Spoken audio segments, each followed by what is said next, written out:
देह प्राप्त करण्याची अपेक्षा स्वर्गातील देव लोकांना आहे. देव इच्छिता ती पाहे इह लोकीचा हा देह. जो नरदेह तुम्हाला मला प्राप्त झाला, याच नरदेहाची अपेक्षा स्वर्गातील देव लोक करतात. मग असं या नरदेहात काय? कारण जन्माला येणं एवढं सोपं नाही. मी सांगत होतो, काय सांगू गर्भेची यातना. आईचं उदर म्हणजे काही एअर कंडिशनचा बंगला नाही, तिथं एसी कूलर फॅनची व्यवस्था नाही. उकडोनी 9 मासवरी जन्म जन्मोनी मरती. महाराज म्हणतात, काय सांगू गर्भेची यातना. मज भोगिता नारायणा मांस मळ मूत्र जाना तुझ क्षणोक्षणा ध्यात असे. आईच्या उदरामध्ये अत्यंत वेदना जीवाला होतात महाराज. म्हणून आईच्या उदरात असणारा जीव भगवान परमात्म्याची विनंती करत असतो, देवा एक वेळ करी या दुःखा वेगळे. एक वेळ करी या दुःखा वेगळे. एक वेळ या दुःखा वेगळे. एक वेळ या दुःखा वेगळे. दुरिताचे जाणे उगवणे. दुरिताचे जाणे उगवणे. आठवीन पाय हा माझा नवस. आठवीन पाय हा माझा नवस. दुरिताचे जाळे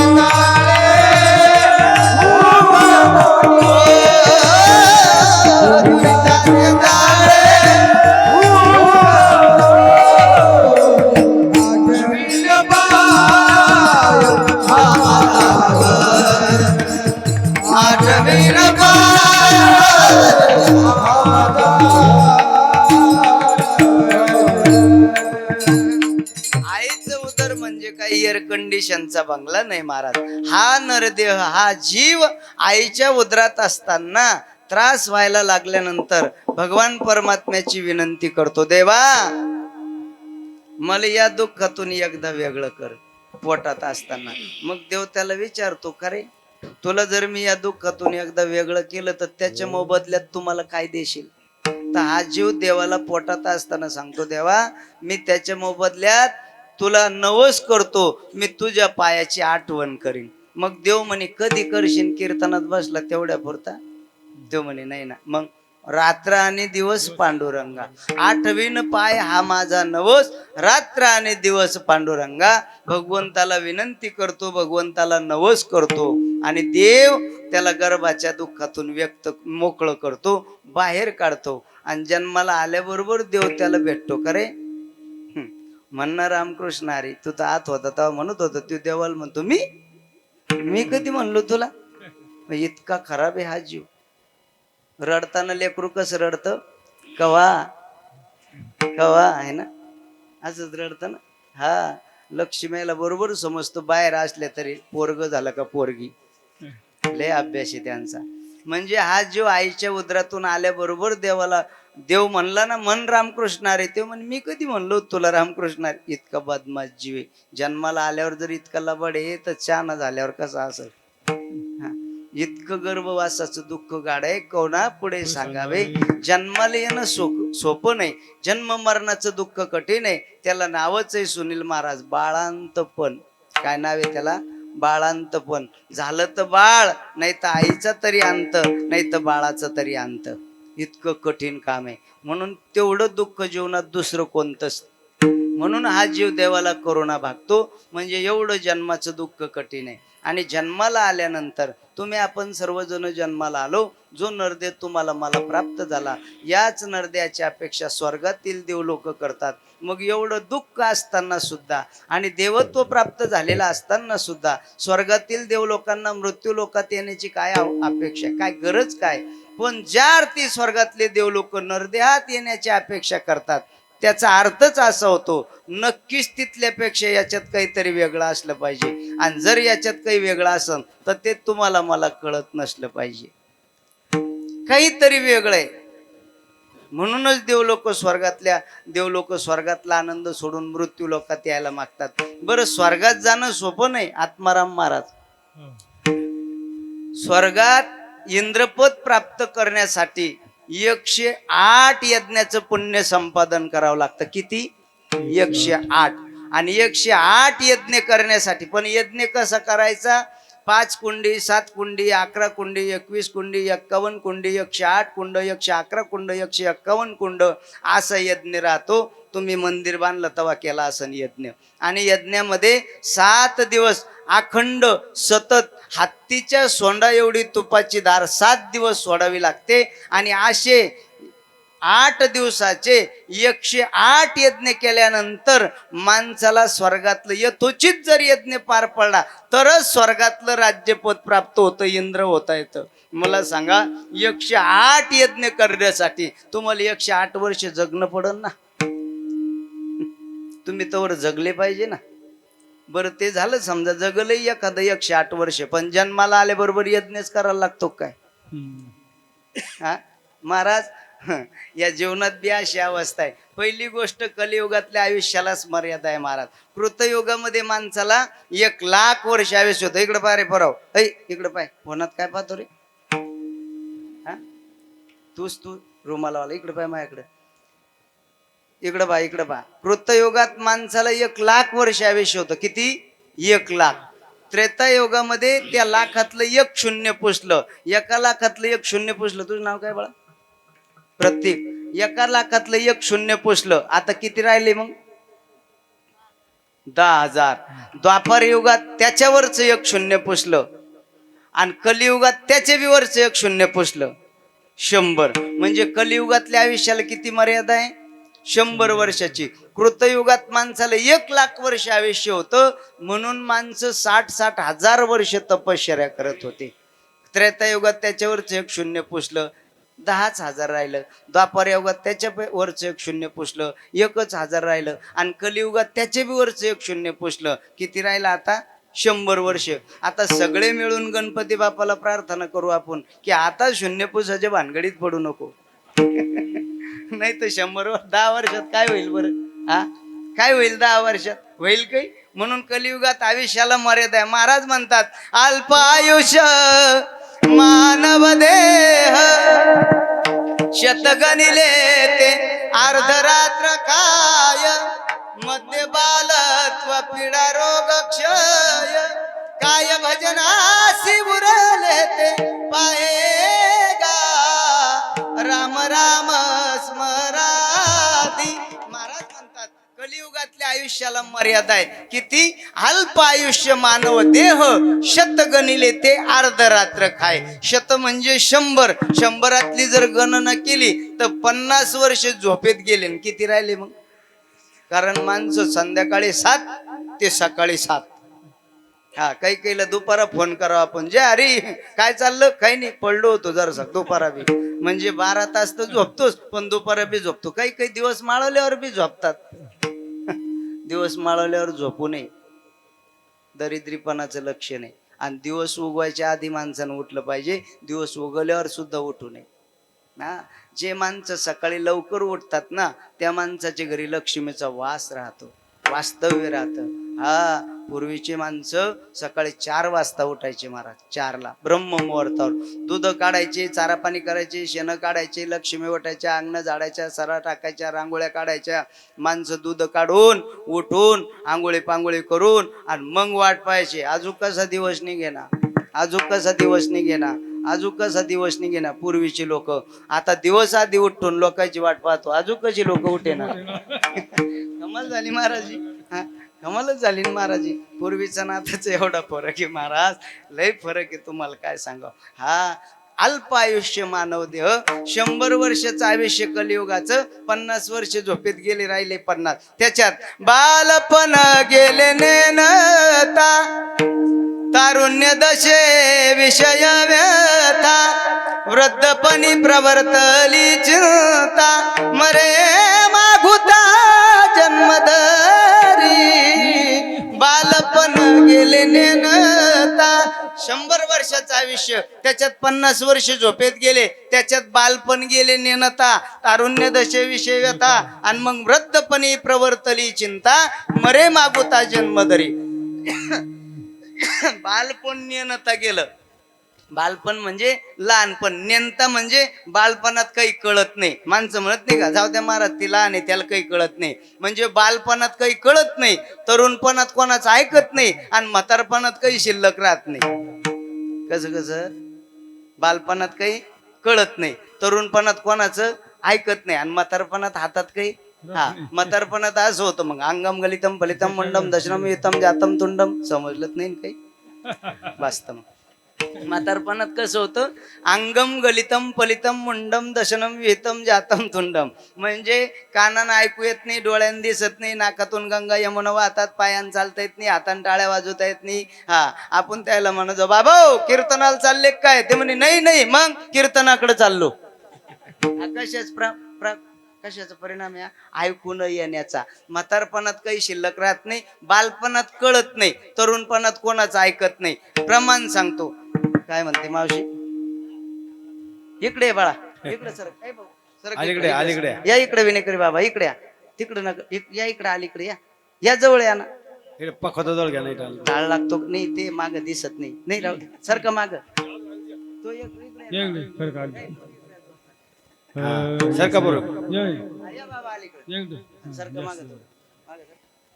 टाळ नको आणू रे बाबाला, ते बाबाच्या खवाट्याला टाळ लागतो पोराचा, म्हणून म्हातार पलीकडे सरकतं. म्हातार पलीकडे सरकलं की तिकडचे लोक हाडाहाड करतात.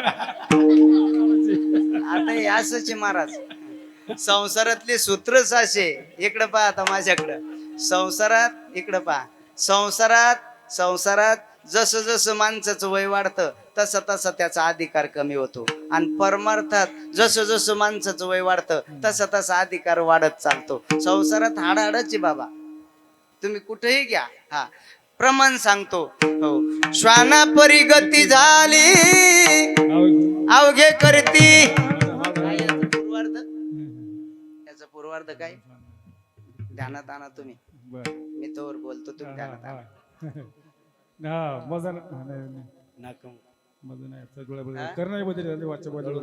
ते तर माहिती, मग शेवट सुरुवात काय त्याची राहू दे, आता नंतर पाहू.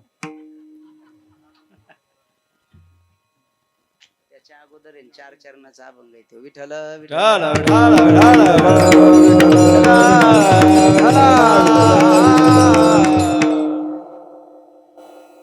100 वर्षाचा आयुष्य, बालपणात काही कळत नाही, तरुणपणात कोणाचं ऐकत नाही. महाराज म्हणतात, तारुण्याच्या मध्ये न माने कोणाशी, सदा मुसमुशी धुळे जैसा, आठवणी वेठोनी बांधिला मुंडासा, फिरतसे म्हैसा जना माझी. तरुणपणात कसं फिरतं माणूस, म्हैसा म्हणजे येल. म्हशीचा पुत्र म्हैसा. मोह महिषासुर मर्दनी, आहे का नाही? म्हैसा म्हणजे येल. येल कसं चालतं रस्त्यानं, त्याला काहीच समजत नाही. गाडीवाला येतो का हरण वाजवतो, तसे चौकात दररोज सकाळी उभी राहते माणसं. किती गाडी चोरणं, कोणी बाजूला सरकत, मांग पाहता असं राग जस काही गाडीवाल्यानं लय पाप केलं मोठं, पण रस्ता सोडत नाही. म्हणजे महाराज म्हणतात, तरुणपणाचं मद आहे ते मद. तारुण्याच्या मध्ये न माने कोणाशी. त्याला बाप कळत नाही, त्याला माय कळत नाही, त्याला कीर्तन कळत नाही, त्याला सप्ताह कळत नाही, त्याला एकादशी नाही, त्याला पंढरपूरची वारी नाही, त्याला चतुर्थी नाही, त्याला सोमवार नाही, त्याला गुरुवार नाही, त्याला शनिवार नाही, कधी पाहतं त्याला रविवार. महाराज, तारुण्याच्या मध्ये न माने कोणाशी, सदा मुसमुशी धुळे जायचा. त्याला बाप सांगतो हे बरोबर नाही, ते म्हणतो तुम्हाला समजत नाही, मी बरोबर करू राहिलो. 20 एकर इकलं त्यांना बरोबर करता करता. इतके नालायक. तरुणपणाचं मध राहतं, आठवणी वेठोनी बांधिला मुंडसा, फिरतसे म्हैसा जना माझी. याल्यासारखा चालतो, त्याला माग कळत नाही काय चाललं महाराज. हो, कठीण आहे. बालपणात कळत नाही, तरुणपणात कोणाचं ऐकत नाही, आणि म्हातारपणात हातात काही शिल्लक राहत नाही. मग म्हातारपणी थेटे खोकला पडशे असं होतं. बैल म्हणे खरण मारता तरी बरं, नाशिले घर तुमकोनिया. म्हातारपणात गरीबी माणसं कटाळतात. वा मंदिराकडं कीर्तन चालू झालं, मधीच करतं म्हातार. अरे या म्हाताऱ्यानं तुमच्यासाठी रातचा दिवस केला गड्या हो. त्या म्हाताऱ्यानं तुमच्यासाठी हाडाची काढ केली, रक्ताचं पाणी केलं. आहे का नाही? याची टोपी त्याला, त्याची टोपी त्याला, सगळ्याच्या टोप्या आपल्याला. इतका संसार वळडा आणि त्या म्हाताऱ्याला माणसं म्हणते वा बाहेर. अरे खरं सांगू का महाराज, तुमचं अजून लग्न झालं नाही.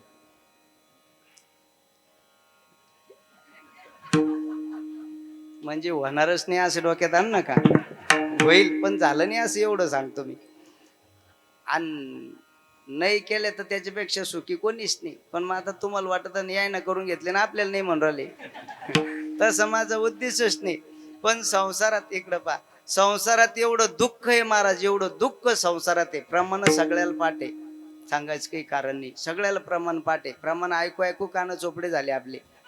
फरक नाही पडू राहिला महाराज. एवढं दुःख संसारात आहे. मंडपात बसलेले माणसं, कोणाचं लग्न झालं हातवर करा बरं. समजलं तुम्हाला? इकडं पहा महाराज, इकडं पहा, इकडं पहा. या मंडपात 90% लोकांचे लग्न झालेले, पण हात सुद्धा वर करायची इच्छा नाही, एवढं दुःख संसारात आहे. बरोबर आहे का? हात सुद्धा वर करा वाटत नाही महाराज. आता तुम्हाला विचारवाले म्हणजे मी का ब्रह्मचारी थोडीच आहे. पण इतकं दुःख संसारात आहे. प्रमाण सांगतो हो, संसार दुःख मूळ. म्हणते तू गप रे, तुला काही कळत नाही. झालं जर सक मोठा लग्न केलं तर बायको म्हणते तुम्हाला काही कळत नाही. झालं 1-2 पोरं झाले तर पोरं म्हणते बाबाला तुम्हाला काही कळत नाही. झालं बालपणात मायबाप म्हणते याला कळत नाही. शाळेत गेलं की पोरं म्हणते, मित्र म्हणते तुला काही कळत नाही. लग्न झालं की बायको म्हणते तुम्हाला काही कळत नाही. पोरं झाले पोरं म्हणते बाबा तुम्हाला काही कळत नाही. खरे मग आता कळतं कधीतरी. झालं एकदा बाबा मेले, बाबा झाले, बाबा मेले. बाबाला सगळेजण फुकून आले. फुकून आल्यावर लोकांना हातापायावर पाणी घेतलं. 400-500 बाया चौकून बसल्या आणि तितक्या मध्ये जे मेला त्याची बायको बसली आणि तितक्या बयात रडून सांगत होती बाई मरून गेले ते, पण त्याला कळत नव्हतं. घ्या सांगा. अरे मग कळतं कधी माणसाला? काय हे बी तुम्हाला नाही कळू राहिलं? खरं सांगा. अरे बालपण गेले नेणता तारुण म्हणजे माणसाला कळण्यात आयुष्य संपत तर यज्ञ करसाल कधी? हे यज्ञासाठी चालला सगळा पंक्ती प्रपंच. इतकं सांगायचं कारण काय, 100-108 यज्ञाचं पुण्य संपादन केल्यानंतर स्वर्गातलं इंद्रपद प्राप्त होतं. 108 यज्ञ करण्यासाठी जन्माला आल्याबरोबर यज्ञ करतो का माणूस?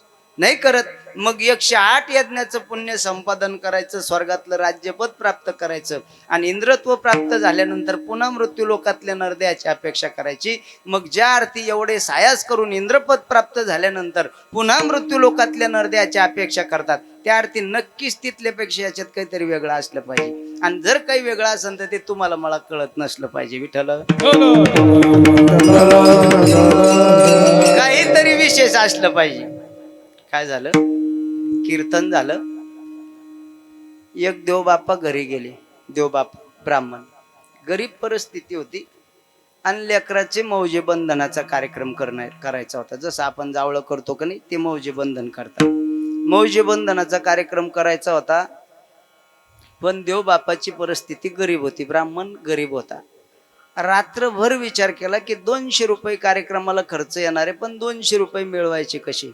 काकडा चालू होईपर्यंत विचार केला रात्रभर. कीर्तन संपल्यापासून 200 आणायची कुठून, 200 आणायची कुठून. पण आंघोळ गिंघोळ केली देवबापाला. आता देवानं त्यांना स्वतंत्र बुद्धी दिलेली महाराज ब्राह्मणाला, म्हणून त्याला भूदेव असं म्हणतात. कोणाला म्हणतात? ब्राह्मण. ब्रह्म जानती इति ब्राह्मण. हा जो ब्रह्माला जाणतो त्याला ब्राह्मण असं म्हणतात. रात्रभर विचार केला 200 रुपये मिळवायचे कुठून, पण स्वतंत्र बुद्धी ईश्वराने दिली. ब्राह्मणाने विचार केला काय येडे म्हणला आपण रातभर विचार करत बसलो. विचार करायची काय गरज? आपला धर्मच भिक्षुके. 2 पाटलाच्या घरी जर गेलो, 2-3 पाटलानं 50-50 रुपये दिले तर आपला मौजे बंधनाचा कार्यक्रम होतो. उठलं देवबापानं, आंघोळ केली, गणपतीच्या पाया पडून गावात गेलं. एका दुकानदारानं नेमकंच दुकानाचं शटर असं वर केलं, कपड्याचं दुकान होतं. 5-25 पोरं कामाला, श्रीमंत होता हा. ब्राह्मणानं आंघोळ केली आणि सकाळी देवबाप्पा दुकानदाराच्या उदबत्ती लावायच्या टायमालाच देवबाप्पा त्याच्या दारात गेले. दुकानदाराच्या ती अगरबत्ती वळत होतं आणि तिथं गेले. जय हरी जय हरी. कस काय आले? काही नाही म्हणे, पोराचं मौजे बंधन करायचंय, फक्त तुमच्याकडून 50 रुपयाची अपेक्षा आहे. दुकानदार सज्जन होता, अगरबत्ती वळत होता. लाज नाही वाटत का म्हणला? दिवस निघले दुकानात चालला. पैसे का फुकट येतात का? 2 नाही, 5 नाही, 10 नाही, 20 नाही, 50 रुपये पैसे का कमवायला का कमी कष्ट पडतात का? तुला का काम करायला रोग आला का? कापले तर 2 होतील तुझ्यासारखे. अरे काही लाज वाटते का तुला? त्याच्यासाठी काम गाळावं लागतो. अर्धा तास बोलला आणि पैसे बापान ठुले का म्हणलं? त्या बुटाड पायातलं काढलं धावला ब्राह्मणावर. ब्राह्मण बिचारा गरीब होतं, पळालं. रुपया द्याला नाही. ब्राह्मण थोडं पुढं गेलं, गल्ली बदलली आणि ज्या घराजवळ ब्राह्मण गेला त्या घरचा माणूस एवढा श्रीमंत, अख्खा तालुका त्याचा शब्द वलांडत नव्हता. त्यानं बोलावून तालुक्यानं ऐकावं, एवढा मोठा माणूस. पण घरात 2च होते, नाश्ता चालू होता त्यांचा. 2च होते, बबली बबला आणि पेटी तबला. 2घाचा नाश्ता चालू होता. देवबापा तिथं गेले आणि त्यांना जे हरी घातला. म्हणे जय हरी, म्हणे जय हरी. कसं काय? काही नाही, मुलाचं मौजे बंधनाचा कार्यक्रम आहे, एक तुमच्याकडून 50 रुपयाची अपेक्षा आहे. ते म्हणले बसा. नाश्ता चालू होता. 2 गीतेचे श्लोक आहे, जरा मला अर्थ समजून सांगा, मी तुम्हाला 50 रुपयाची व्यवस्था करू. ब्राह्मण विद्वान होता. ब्राह्मणाने 2 गीतेच्या श्लोकाचा अर्थ स्पष्ट करून सांगितला. पाटील खुश झाले. अख्खा तालुका त्यांचा शब्द ओलांडत नाही. पाटील खुश झाले. 100 रुपये पाटलानं घेतले आणि देवबापाच्या खिशात घातले. देवबापाला आपल्या स्वतःच्या 4 व्हीलर गाडीत बसवलं. तुमच्या सगळ्या पैशाची व्यवस्था करतो. देवबापा एका बाजूला आणि पाटील एका बाजूला. पाटलानं गाडी चालू केली. पाटील एकांगून, देवबापा एकांगून. 100 रुपयाची व्यवस्था करायची. गाडी चालू केली आणि जो बुटाड घेऊन दुकानदार धावला, पाटलानं त्याच्याच दारात गाडी नेली. पाटलाला दुकानदारानं पाहिल्याबरोबर पाटील म्हणतो, बापा बापा बापा बापा, कसं काय सोन्याचं पान वाटोळून उडून आलं बापा? आपल्या गरीबाच्या दारात काय काम काढलं बाबा? अहो तुम्ही कशाला त्रास घेतला? पाटील यायचा, अहो मिस कॉल त्याला असतात, मी आलो असतो. काय भाग्य उदयाला बापा, भाग्याचा उदय ते जोडी संत पाय प्रमाण बोट भले पाठ द्यायला. पाटील खाली उतरले. पाटील म्हणले माझं काहीच तुमच्याकडे काम नाही, पण माझ्या गाडीत जे ब्राह्मण बसलेले आहेत ते अतिशय विद्वान आहे आणि फक्त तुमच्याकडून 50 रुपयाची अपेक्षा आहे. त्यांच्या मुलाचे मौंजे बंधनाचा कार्यक्रम आहे. तो हा दुकानदार पाटलाला म्हणतो, तुम्ही आले म्हणजे ब्राह्मण विद्वानच असला पाहिजे. अहो 50 काय घेतात? 100 घ्या. ते म्हणे तसे नाही घ्या, ते ब्राह्मण आहे, पाया पडून द्या. दुकानदार दुकानातून आले, 100ची नोट ब्राह्मणाच्या खिशात घातली आणि ब्राह्मणाच्या बोटा सगट पाया पडले. आता अर्ध्या तासापूर्वी जो माणूस बोट घेऊन धावला हे बी दुकानातल्या पोराने पाहिलं आणि आता पाया पडून 100 दिले ते हे बी दुकानातल्या पोरानं पाहिलं. 100 रुपये देऊन वापस आल्यावर दुकानातले पोरं म्हणतात, का हो शेठ? हो शेठ, अहो अर्ध्या तासापूर्वी ज्यांच्यावर तुम्ही बूट घेऊन धावले हेच ते, आणि आता ज्यांना पाया पडून 100 दिले तेच हे. काय बोलले ते? अर्ध्या तासापूर्वी तुम्ही बूट घेऊन धावले हेच ते, आणि आता ज्यांना पाया पडून 100 दिले तेच हे. मग अर्ध्या तासापूर्वी बूट घेऊन का धावले आणि आता पाया पडून 100 का दिले? त्या मालकाने दिलेलं जे उत्तर आहे ते अतिशय गोड आहे. मालकाने सांगितलं, अरे ज्या अर्थी पाटील देवबापाला गाडीत बसून घेऊन आले त्या अर्थी ब्राह्मण काहीतरी विशेष असला पाहिजे. तसं ज्या अर्थी स्वर्गातले देव लोक या नरद्याची अपेक्षा करतात, या नरद्यात तिथल्यापेक्षा काहीतरी विशेष असलं पाहिजे. विठ्ठल म्हणून तिथल्यापेक्षा याच्यात काहीतरी विशेष असलं पाहिजे. म्हणून स्वर्गीचे अमर इच्छिताति देवा, स्वर्गीचे अमर इच्छिताति देवा,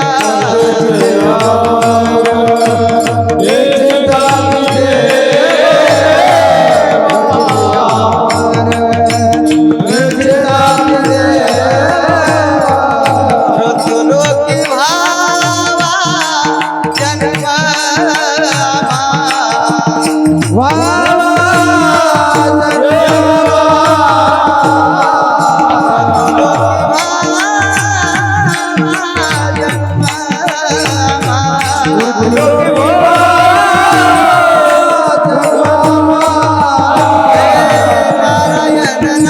हो जीवनमुक्त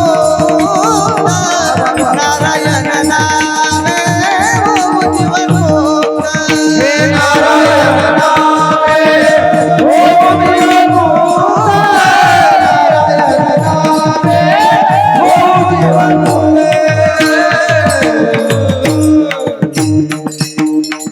स्वर्गातले अमर झालेले देव सुद्धा मृत्यू लोकात येण्याची अपेक्षा करतात. असं मृत्यू लोकात काय स्वर्गीचे अमर इच्छिताती देवा कशासाठी मृत्यू लोकी व्हावा जन्म आम्हा. मृत्यू लोकी ज्ञानोबाराय म्हणतात मृत्यू लोकात एवढं दुःख आहे. मृत्यू लोकी सुखाची कहाणी ऐकी जेल कवनाचे श्रवणी कैसी सुखनिद्रा अंथुरणी इंगळाचिया. ज्ञानेश्वर महाराज म्हणतात मृत्यू लोकात आल्यानंतर एवढं घनिष्ठ दुःख आहे, फार मोठं दुःख आहे. मृत्यू लोकामध्ये माणसाने सुखाची कधी अपेक्षा करायची नाही. मृत्यू लोकातलं सुख कसं आहे ज्ञानेश्वर महाराज म्हणतात किती त्रास आहे मृत्यू लोकात. कैशी सुखनिद्रा अंथुरणी इंगळाचिया. इंगळ म्हणजे इस्तू. मांडी घाल रे. कटाळा आला का बाळा? हा कटाळा आला का रे? अंग टाकतं गडीवर नाही का? बर बसा मग. नाही विचारलं तर बरं. लेकरायचे माग कामडे राहते महाराज. सगळं गावाचं कारभार त्यालाच पान आहे ना. दिवसभर दम आहे का त्याच्या पायाला? त्याला ऊन समजत नाही. आणि खरंच महाराज बालपणात लयच आनंद आहे, फक्त घेता आला पाहिजे. हा खरं सांगा इतकं वय निघून गेलं का मग काही आनंद आहे का जीवनात? बस एकदा हळद लागल्यापासून तर पुन्हा पाय धुवस्तोर नुसतं दुःखच महाराज. संसारात मोठं कठीण आहे. महाराज म्हणतात कैशी सुख निद्रा अंथुरणी इंगळाच्या. आता किती गरमट आहे. आता मागच्या आठवड्यात किती ऊन होतं महाराज. हे आता आभाळ आलं म्हणून सोडून द्या तुम्ही. महाराज म्हणतात ज्ञानेश्वर महाराज संसारात किती दुःख आहे, संसारात किती दुःख आहे ते महाराज वर्णन करतात ज्ञानेश्वरीमध्ये. महाराज म्हणतात मार्च एप्रिल मे महिन्याचे दिवस आहे. हो असं ऊन आहे. 1:30-2 वाजेची वेळ आहे. 10 बाय 10ची पत्राची खोली आहे, पत्राचं शेड आहे. आणि माणूस शेतातून दमून आला, दमून आणि घरी आला लाईट गेली. त्यानं बाजावर अंग टाकलं. 10 बाय 10 पत्राचं शेड आहे. बाजावर त्यानं अंग टाकलं. बायकोला असं वाटलं बाई शेतातून आले, थकून आले, यायला चांगली झोप लागली पाहिजे. तिनं असा खैराचा इस्तू केला. खैराचे लाकडं जाळले. हा आणि बाळातनीच्या बाजाखाली जसं टोपलं ठेवतात का नाही इस त्याचं, तसं मालकाच्या बाजाखाली तिनं दुपारा टोपलं ठेवलं. मालक तसंच झोपला होता. कपडे टाकले नाही काही नाही. बाजावर पडला. शेतातून आला. डोळा लागला त्याला. आणि चौखून पत्राचं शेड 10 बाय 10चं लाईट गेलेली. शेडची हाईट बी माया इतकीच होती, जास्त उच्च नव्हतं. हा खिडकी नाही खडकी नाही, लाईटाचा पत्ता नाही. ऊन मी म्हणतो 1:30-2 वाजेची वेळ आहे. गडी शेतातून आला, बाजावर पडला आणि बायकोना असा ढसढस हार पाडला खैराच्या लाकडाचा आणि त्याच्या बाजाखाली टोपलं ठुलं. हा आणि मग आता मला सांगा त्याला किती नादर झोप लागली असन, त्याला काय वाटत असन तुम्ही फक्त मनात कल्पना करा. बस त्याला जेवढा त्रास होतो तेवढा त्रास माणसाला जीवनभर संसारात होतो. एवढं संसारात दुःख आहे, एवढं जीवन दुःखाने व्यापलेलं आहे.